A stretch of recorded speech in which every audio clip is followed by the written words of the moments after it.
Chempionlar Ligasiga qur'a tashlandi do'stlar. Biz Yevropa Chempionlar Ligasida yana Manchester City va Real uchrashuvini ko'radigan bo'lyapmiz. Ketma-ket 5-bor o'ynayapti bular. Charchamas ekanim. Gvardiola bezoran bo'lib ketgandir. Real dastidan bir qur'a ko'rgisi kelmay qo'lladimmi deb. Xo'p, yaxshi bo'ldi Chempionlar Ligasi bir tarafda, lekin kuchli jamoalar yig'ilib qoldi. Ikkinchi tarafda esa asosiy favoritlar Barselona va Arsenal bo'lyapti.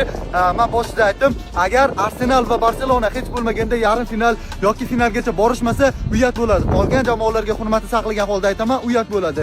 Ya'ni hozir Atletico Madrid, Tottenham, Bayer Leverkusen, Sporting, Bodo/Glimt kabi jamoalarni yutsa bo'ladi. Arsenal ham Barselona ham yutish kerak, shart. Bo'lgan bittasi 10 yildan beri chempion bo'lmagan, bittasi esa hali umuman tarixda Chempionlar Ligasini olmagan. Bu ular uchun eng yaxshi imkoniyat. Agar shundan ham foydalana olmaydigan bo'lsa, keyingi mavsumlarda bilmadim ular yana qanaqa imkoniyatga ega bo'lish kerak. Ammo ikkinchi tarafdagi top klublarga shunchaki achindim. Liverpool, Bavariya, Paris Saint-Germain, Chelsea, Manchester City, Real. Achinarlisi nimada, bu klublarning atiga bittasi finalgacha boradi. Bunisini esa vaqt ko'rsatadi. Ammo bir tarafda kuchlilar yig'ilgani zo'r bo'ldi, chunki Chempionlar Ligasining katta o'yinlari nihoyatda ko'p bo'ladi va biz muxlislar bundan faqat va faqat yutamiz. Do'stlar, shunaqangi tezkor xabarlarni o'tkazib yubormaslik uchun kanalimga obuna bo'ling. Bu futbolga oid eng yaxshi sahifa.